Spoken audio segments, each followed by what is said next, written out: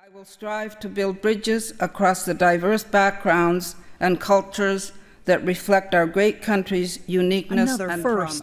My Inuk name is Ningu Karlak, and Prime Minister, it means bossy little old lady.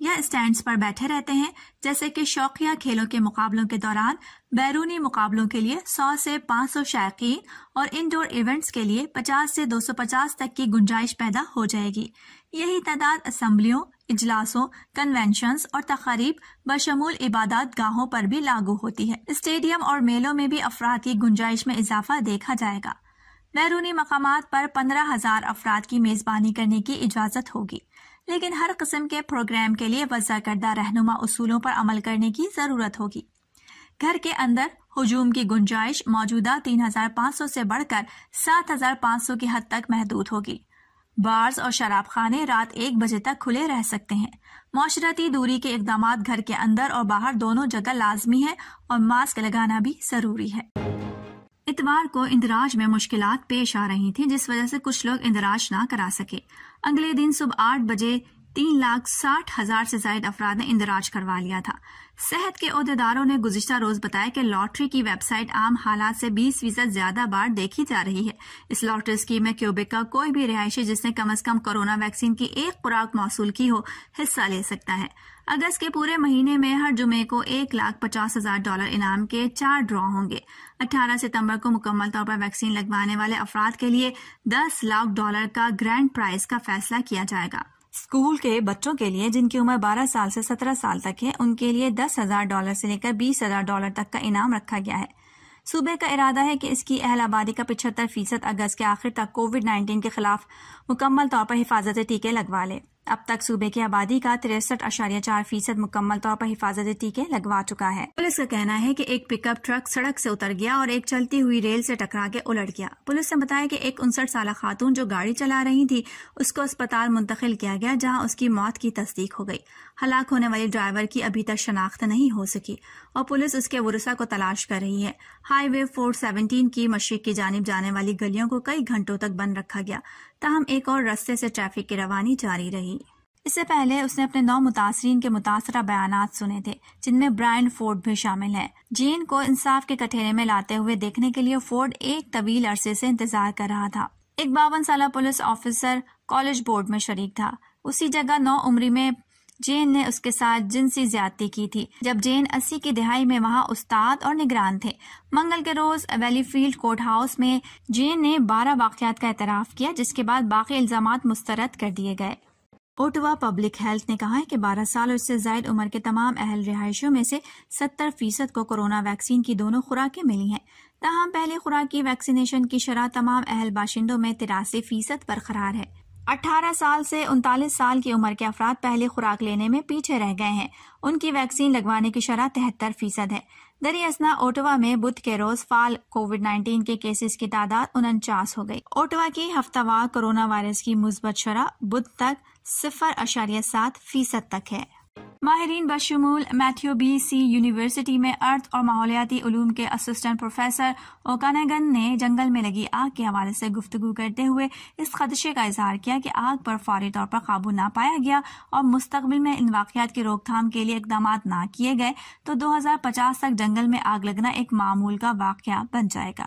Us group میں ایک مقالہ تحریر کیا گیا ہے۔ اگر آگ لگنے کے واقعات پر قابو نہ پایا گیا تو ہمیں ہزاروں قبل از وقت اموات، ماحول کی خرابی، دھوئیں کے مضر صحت اثرات، ایندھن کی کمی کا سامنا کرنا پڑے گا۔ ان کا مزید کہنا تھا کہ ہم ہر سال لاکھوں ڈالر اس آگ کو بچانے اور دوبارہ تعمیرات پر خرچ کرتے ہیں، جو ہماری معیشت پر برے اثرات مرتب کر رہا ہے۔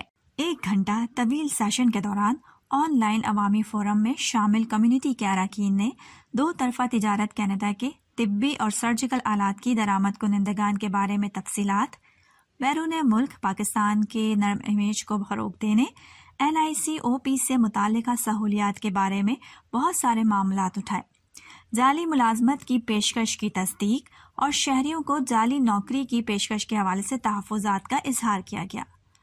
On line power of attorney میں مشکلات اور دیگر امور بھی زیر بحث آئے۔ کینیڈا میں پاکستان کے قائم مقام ہائی کمشنر جناب شہباز ملک نے consul general of Pakistan Toronto mister Abdul Hamid, consul general Pakistan Vancouver mister جانباز خان اور قونصل جنرل پاکستان مونٹریال جناب اشتیاق احمد عقیل نے کمیونٹی کے سوالات کے جواب دیے اور خطاب کیا۔ کمیونٹی کے خدشات دور کرنے اور انہیں فوری کونسلر خدمات کی فراہمی میں مکمل تعاون کی یقین دہانی بھی کروائی۔ بسم اللہ الرحمن الرحیم۔ سب سے پہلے تو مجھے شکریہ ادا کرنا ہے کہ آج آپ سب لوگوں نے ہماری 6ٹی ماہانہ کمیونٹی میٹنگ کے لیے وقت نکالا ہے. اس سے پہلے ہم 27 جنوری، 24 فروری، 24 مارچ، 26 مئی اور 30 جون کو بھی ماہانہ کمیونٹی میٹنگز کا انعقاد کر چکے ہیں. ان میٹنگز کا مقصد کمیونٹی کے ساتھ ہائی کمیشن اور کونسلیٹس کے انٹریکشن کو پرابلم سالونگ ایٹیٹیوڈ کے ساتھ زیادہ مؤثر اور فعال بنانا ہے. ہم آپ کے تہہ دل سے مشکور ہیں کہ آج آپ نے اس میٹنگ کے لیے ورکنگ آورز میں آن اے ورکنگ ڈے وقت نکالا ہے. میں ہائی کمیشن آف پاکستان آٹوا اور ٹورنٹو، وینکوور اور مونٹریال کونسلیٹس کی طرف سے تمام معزز کمیونٹی ممبرز کو خوش آمدید کہتا ہوں. آج ہم کینیڈا میں موجود پاکستانی سفارت خانے اور کونسلیٹس کی مہیا کردہ سروسز پر بات کریں گے. آج اس میٹنگ میں ہمارے ساتھ نہایت ہی معزز community members G T A سے، وینکوور سے، آٹوا سے اور مونٹریال سے موجود ہیں. ان کے علاوہ ہمارے ایکٹنگ ہائی کمشنر شہباز ملک صاحب موجود ہیں. ایکٹنگ ہائی کمشنر صاحب کے ساتھ ساتھ ہمارے کونسل جنرل وینکوور جناب جامباز خان صاحب اور کونسل جنرل مونٹریال اشتیاق عاقل صاحب تشریف رکھتے ہیں. سب سے پہلے میں ایکٹنگ ہائی کمشنر شہباز ملک صاحب کو اظہار خیال کی دعوت دوں گا. میں ان سے یہ بھی ریکویسٹ کروں گا کہ وہ آٹوا ریلیٹڈ سوالوں کے جواب بھی اسی انٹرونشن میں دے دیں. اوور ٹو شہباز ملک صاحب. السلام علیکم. Thank you sir. السلام علیکم ناظرین و حضرات. اعوذ باللہ من الشیطان الرجیم. بسم اللہ الرحمن الرحیم. In the name of Allah, the most beneficent, most merciful. On behalf of the High Commission in Ottawa and our Consulates General in Toronto, Montreal and Vancouver, I welcome all participants. جیسے ہمارے سی جی صاحب بھٹا صاحب نے بتایا کہ this is an ongoing exercise, monthly basis پہ ہم اس کو ہولڈ کرتے ہیں. So we welcome questions which are related to consular matters with the aim that we can further improve our services. So this exercise is taken very seriously by all of us, as you are all aware. اور اب پاکستان بھر سے کچھ خبریں شامل کرتے ہیں prime Pakistan weekly میں. پیپلز پارٹی 11 اور نون لیگ 6 نشستوں پر کامیاب رہی، جبکہ مسلم کانفرنس اور جموں کشمیر پیپلز پارٹی کو ایک نشست ملی. LA 16 باغ کے نتائج روک دیے گئے. 4 پولنگ اسٹیشنز پر دوبارہ پولنگ کا فیصلہ آج ہوگا. PTI ارکان کا جیت پر جشن. مسلم لیگ نون اور پیپلز پارٹی نے دھاندلی کا الزام لگا دیا اور نتائج تسلیم کرنے سے انکار کر دیا. آزاد کشمیر انتخاب میں ٹرن آؤٹ 58% رہا. 2016 کے انتخابات میں ٹرن آؤٹ 65% رہا تھا. ذرائع الیکشن کمیشن کا کہنا ہے کہ PTI نے سب سے زیادہ 6,13,590 ووٹ حاصل کیے. PTI کے حاصل کردہ ووٹوں کی شرح 32.5% ہے. نون لیگ نے 4,91,091 ووٹ حاصل کی، جبکہ شرح 25.65 ہے. پیپلز پارٹی نے 3,49,895 ووٹ لیے، شرح 18.28 ہے. ذرائع الیکشن کمیشن کے مطابق آل جموں کشمیر مسلم کانفرنس نے 1,53,861 ووٹ حاصل کیے. انہوں نے کہا کہ میں نے تو 2018 کے نتائج بھی تسلیم نہیں کیے، نہ اس جعلی حکومت کو مانا ہے. مریم نواز نے سوشل میڈیا پر جاری بیان میں کہا کہ اس بے شرم دھاندلی پر کیا لاحق عمل ہوگا، جماعت جلد فیصلہ کرے گی. ISPR کی جانب سے جاری بیان کے مطابق افغان فوجی چترال میں ارندو سیکٹر میں رات گئے پہنچے تھے. افغان فوج کے 5 افسروں سمیت 46 جوانوں کو پاکستان میں پناہ اور محفوظ راستہ دیا گیا تھا. افغان نیشنل آرمی کے لوکل کمانڈر نے ارندو سیکٹر چترال میں پاک فوج سے پناہ کی درخواست کی تھی. افغانستان سے پناہ کی درخواست کرنے والوں میں بارڈر پولیس کے اہلکار بھی شامل ہیں. ISPR کے مطابق پاک فوج نے افغان حکام سے معلومات اور دیگر ضروری اقدامات کے لیے رابطہ کیا. افغان فوجیوں کو کھانا، پناہ اور طبی امداد دی گئی. افغان فوجیوں کو ضروری طریقہ کار کے بعد افغان حکومت کے حوالے کر دیا گیا ہے. اس سے قبل 1 جولائی کو بھی 35 افغان فوجیوں نے محفوظ راستے کی درخواست کی تھی. پاکستان نے اس وقت بھی پناہ اور محفوظ راستہ دینے کے بعد افغان فوجیوں کو افغان حکام کے حوالے کیا تھا. عمران خان کی سربراہی میں سندھ اسٹریٹجی کمیٹی کا اجلاس ہوا، جس میں صوبے کے سیاسی اور انتظامی حالت پر غور کیا گیا. وزیر اعظم نے دوران اجلاس کہا کہ سندھ کے عوام کو مشکل میں تنہا نہیں چھوڑیں گے. ان کا کہنا تھا کہ سندھ میں موجود وفاقی ادارے متحرک کیے جائیں اور صوبے کے عوام کی مشکلات کا ازالہ کیا جائے. انہوں نے بتایا کہ ساجد صدپارہ اور ان کے ساتھ موجود کوہ پیما نے لاشوں کا پتہ چلایا۔ وزیر اطلاعات گلگت بلتستان کا کہنا تھا کہ آج شام تک تینوں کوہ پیما کی لاشوں تک پہنچ جائیں گے۔ 3 کوہ پیماؤں کی لاشیں بوٹل نیک بیس کیمپ سے ملی ہیں۔ انہوں نے بتایا کہ ابھی ریسکیو کے لیے ہیلی کاپٹر اسٹینڈ بائی ہے۔ ساتھ میں ان کا یہ بھی کہنا تھا کہ لاشوں کے کپڑوں سے لگتا ہے کہ ایک لاش جین ایسوری کی ہو سکتی ہے۔ دوسری جانب کوہ پیماؤں کے لیے پہاڑیوں کی مہم جوئی کے انتظامات کرنے والی کمپنی الپائن ایڈونچر گائیڈز نے micro blogging website Twitter پر پیغام جاری کرتے ہوئے ان کی لاشوں کی موجودگی کی اطلاع دی تھی۔ اس پیغام میں کمپنی کی جانب سے دعویٰ کیا گیا تھا کہ محمد علی صدپارہ کی لاش کے 2 کی پہاڑی کے بوٹل نیک مقام سے 300 میٹر دور ملی ہے۔ ان کا مزید کہنا تھا کہ کیمپ نمبر 4 کے پاس 300 میٹر نیچے 2 لاشیں ملی ہیں۔ خیال رہے کہ رواں سال فروری کے دوران K2 پر موسم کی خرابی کے باعث محمد علی صدپارہ سمیت 2 کوہ پیما لاپتہ ہو گئے تھے۔ نور خان ایئر بیس پر وزیر اعظم عمران خان کے نمائندہ خصوصی حافظ طاہر اشرفی نے سعودی وزیر خارجہ فیصل بن فرحان کا استقبال کیا۔ وزارت خارجہ کے حکام اور پاکستان میں سعودی عرب کے سفیر نواف سعید المالکی بھی اس موقع پر موجود تھے۔ نور خان ایئر بیس کے لاؤنج میں حافظ طاہر، محمود اشرفی اور پرنس فیصل بن فرحان کے درمیان غیر رسمی ملاقات بھی ہوئی۔ سعودی وزیر خارجہ شہزاد فیصل بن فرحان، وزیر اعظم عمران خان، صدر مملکت ڈاکٹر عارف علوی اور army chief general Qamar Javed Bajwa سے ملاقاتیں کریں گے۔ سعودی وزیر خارجہ فیصل بن فرحان اپنے دورے کے دوران وزیر خارجہ مخدوم شاہ محمود قریشی سے بھی ملاقات کریں گے۔ جنرل قمر جاوید باجوہ نے ANF ہیڈ کوارٹرز کا دورہ کیا، جہاں آرمی چیف کو ANF کے آپریشنل امور پر تفصیلی بریفنگ دی گئی۔ اس موقع پر آرمی چیف نے کہا کہ منشیات کے اسمگلر انسانیت کے دشمن اور قومی سلامتی کے لیے خطرہ ہیں۔ ڈرگ ڈیلر سے آہنی ہاتھوں سے نمٹنے کی ضرورت ہے۔ سیکٹر E11 میں کلاؤڈ برسٹ کے بعد امدادی کام جاری ہے۔ آرمی کی ریسکیو ٹیمیں E11 میں امدادی کاموں میں مصروف رہیں۔ نالا لئی میں پانی کی سطح میں مسلسل اضافہ ہو رہا ہے۔ خطرے کے پیش نظر سائرن بجائے گئے۔ طغیانی کے خطرے کے باعث پاک فوج کے دستے طلب کر لیے گئے۔ ڈپٹی کمشنر اسلام آباد نے سوشل میڈیا سائٹ ٹویٹر پر جاری بیان میں کہا کہ اسلام آباد میں بادل پھٹنے کے باعث مختلف علاقوں میں سیلاب آ گیا ہے۔ ذرائع محکمہ موسمیات کا کہنا ہے کہ وفاقی دارالحکومت میں 1 فٹ کا کلاؤڈ برسٹ ہوا ہے۔ کچھ علاقوں میں 330 ملی میٹر بارش ریکارڈ کی گئی۔ شہر میں رات سے شروع ہونے والا بارش کا سلسلہ تاحال جاری ہے۔ کہیں ہلکی تو کہیں تیز مسلسل بارش سے نشیبی علاقے زیر آب آ گئے ہیں۔ گھروں میں پانی داخل ہو گیا ہے، جس کے نتیجے میں 1 بچہ اور ماں جاں بحق ہو گئیں۔ بچے اور والدہ کے جاں بحق ہونے کا واقعہ وفاقی دارالحکومت کے سیکٹر E11-2 میں پیش آیا۔ اہل خانہ کے مطابق نالے کا پانی گھر میں داخل ہونے سے 4 بچے اور ماں ڈوب گئے تھے۔ انتظامیہ نے 3 بچوں کو بچا لیا، 1 بچہ اور ماں ڈوب کر جاں بحق ہوئے۔ 1 وے ٹکٹ اسلام آباد سے نیو یارک کے لیے حاصل کیا گیا تھا۔ ذرائع کے مطابق نور مقدم قتل کے ملزم کا ٹکٹ ایک ٹریول ایجنسی سے بک کرایا گیا تھا۔ اس کی صبح 3:50 پر فلائٹ تھی۔ ذرائع کے مطابق ملزم نے 18 جولائی کو دن 12:59 پر ایئرپورٹ جانے کے لیے ٹیکسی بک کرائی۔ ذرائع کے مطابق ملزم رات 2:15 بجے نور مقدم کے ساتھ گھر سے باہر آیا۔ مقتولہ اس وقت ننگے پاؤں تھی۔ ٹیکسی ڈرائیور رات 2:20 پر ظاہر جعفر اور نور مقدم کو لے کر ایئرپورٹ روانہ ہوا۔ کلثوم انڈر پاس کے قریب پہنچنے پر ملزم نے ٹیکسی ڈرائیور کو واپس گھر چلنے کو کہا۔ ذرائع کے مطابق ڈرائیور نے واپسی کی وجہ پوچھی تو ملزم نے کہا کہ ہم ایئرپورٹ نہیں پہنچ سکتے ہیں کیونکہ ہم لیٹ ہیں۔ ٹیکسی ڈرائیور نے گاڑی موڑ لی اور 2:35 پر ملزم ظاہر جعفر اور نور مقدم کو گھر واپس پہنچا دیا۔ ذرائع کے مطابق ملزم نور مقدم کو ٹیکسی ڈرائیور کے سامنے سامان سمیت گھر کے اندر لے گیا۔ اس دوران نور مقدم خاموش رہی اور ننگے پاؤں گاڑی سے اتر کر گھر میں داخل ہوئی۔ انہوں نے بتایا کہ جو ٹرک جہاز کو نکالنے پہنچا تھا وہ خود خراب ہو کر پورٹ پر کھڑا ہو گیا ہے۔ مشیر میری ٹائم کا مزید کہنا تھا کہ جہاز کے مالک نے جہاز کے معاملات دیکھنے کے لیے اپنا ایجنٹ مقرر کر دیا ہے۔ ریت سے نکالنے کے دوران جہاز کو کوئی نقصان پہنچا تو ذمہ داری کمپنی کی ہوگی۔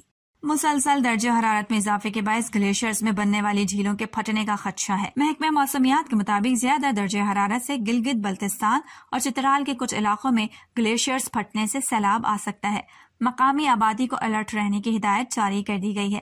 محکمہ موسمیات کا کہنا ہے کہ متعلقہ حکام کو حفاظتی اقدامات کرنے کی ہدایت کر دی گئی ہے۔ عتاباد جھیل کی طرز کا ایک اور واقعہ ہو سکتا ہے۔ بحرین میں مقیم پاکستانی برادری سے خطاب کرتے ہوئے شاہ محمود قریشی کا کہنا تھا کہ خارجہ پالیسی میں بنیادی تبدیلی کی بنیاد رکھ دی گئی ہے۔ انہوں نے کہا کہ معاشی استحکام کے بغیر خارجہ پالیسی کے مقاصد حاصل نہیں کیے جا سکتے۔ پاک فوج کے شعبہ تعلقات عامہ ISPR کے مطابق اس تقریب میں چین کے سفیر نونگ رونگ سمیت سفارتی حکام بھی شریک ہوئے۔ اس موقع پر army chief general Qamar Javed Bajwa نے کہا کہ علاقائی امن و سلامتی کے لیے پاک چین شراکت کی اہمیت بڑھتی جا رہی ہے۔ ان کا یہ بھی کہنا تھا کہ ہمارا ماضی اور حال گواہ ہے کہ کسی چیلنج سے نہیں گھبرائے۔ پچھلا ہفتہ اسپورٹس کی دنیا میں کیسا رہا، جانتے ہیں پرائم اسپورٹس ویکلی میں۔ امریکہ اور چین کے طلائی تمغوں کی تعداد 9 ہے، لیکن مجموعی تمغوں کے اعتبار سے امریکہ کی دوسری اور چین کی تیسری پوزیشن ہے۔ ٹوکیو اولمپکس میں خواتین بیڈمنٹن کے سنگلز ایونٹ میں پاکستان کی ماہور شہزاد کو ایک مرتبہ پھر شکست کا سامنا کرنا پڑا ہے۔ ٹوکیو اولمپکس کے ویمن بیڈمنٹن مقابلوں میں پاکستان کی نمائندگی کرنے والی ماہور شہزاد ویمن سنگلز میں اپنا دوسرا میچ بھی ہار گئیں۔ ماہور شہزاد کو دوسرے گیم میں 14-21 سے شکست ہو گئی۔ میچ میں ماہور شہزاد کی شکست کا اسکور 14-21 اور 14-21 رہا۔ اس سے قبل پہلے میچ میں ماہور شہزاد کو جاپان کی یاماگوچی نے اسٹریٹ سیٹ میں شکست دی تھی۔ میچ میں یاماگوچی کی جیت کا اسکور 3-21 اور 8-21 رہا تھا۔ شاہ حسین شاہ کی ٹوکیو اولمپکس میں مصر کے رمضان درویش کے ساتھ پہلی فائٹ تھی۔ پاکستان کے شاہ حسین شاہ پہلی فائٹ میں ناکام رہے۔ مصر کے رمضان درویش نے پاکستان کے ٹاپ جوڈو کا شکست دے دی۔ اس سے قبل ٹوکیو اولمپکس میں پاکستان کی ماہور شہزاد کا سفر ختم ہو چکا ہے۔ کینیڈا کی ٹیم آغاز سے ہی سب سے آگے رہی۔ چاندی کا تمغہ جیتنے والا نیوزی لینڈ ان کو پکڑنے میں ناکام رہا اور پوری دوڑ میں 1 سیکنڈ سے پیچھے رہ گیا۔ چین کانسی کے تمغے کے لیے آسٹریلیا کو باہر کرنے میں کامیاب رہا۔ کشتی رانی کرنے والی کینیڈا کی اس ٹیم کو فائنل میں پہنچنے کے لیے سخت محنت کرنا پڑی۔ کوالیفائنگ راؤنڈ میں کینیڈا کی ٹیم دوسرے نمبر پر رہی۔ لندن میں 2012 کے کھیلوں میں خواتین کے 8 رننگ ایونٹ میں کینیڈا کا آخری میڈل چاندی کا تھا۔ کینیڈا کی ٹیم نے اس سے قبل آخری بار سن 1992 میں بارسلونا میں سونے کا تمغہ جیتا تھا۔ ویکلی راؤنڈ اپ میں آج اتنا ہی۔ ارم کاشف کو اجازت دیجیے، اللہ حافظ۔